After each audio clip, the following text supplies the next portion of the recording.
Hello, my name is Andrew Mikhail, undergraduate student in civil engineering at Tennessee State University.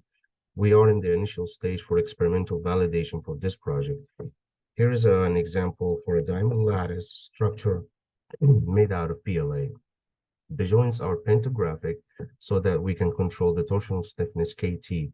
The lattice material fails by fracture at the joints at a strain of about 13% in contrast to bulk PLA, which fractures at about 3% strain. We are going to use digital image correlation to validate our micro to macro transition on member rotation and member stretch using such tests. Here are the graphs that we got from our samples.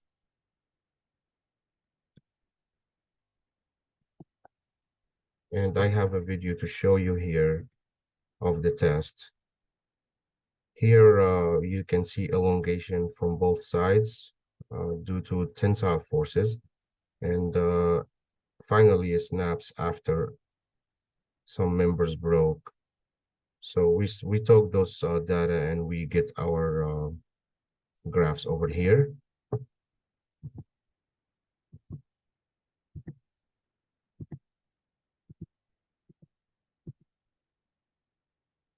So in our conclusion,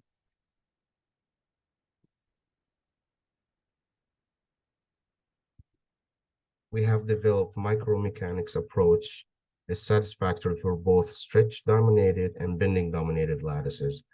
The derivations have been developed for a general 3D case, and the approach can be extended to 3D cases. The approach gives closed form compliance tensors and is suitable to explore the material property space for lattices. The approach is worth exploring to address the inverse problem of obtaining sample lattices for target material properties. Finally, we need to acknowledge Dr. Misra, Dr. Ruger for the effort they put in this project, and as Prem Research, Dr. Keel, Electrical Engineering, TSU, Dr. Fasur, Mechanical Engineering, TSU, Dr. Lee, the Dean of Engineering at TSU, and Andre Schleif from UIUC. Thank you so much.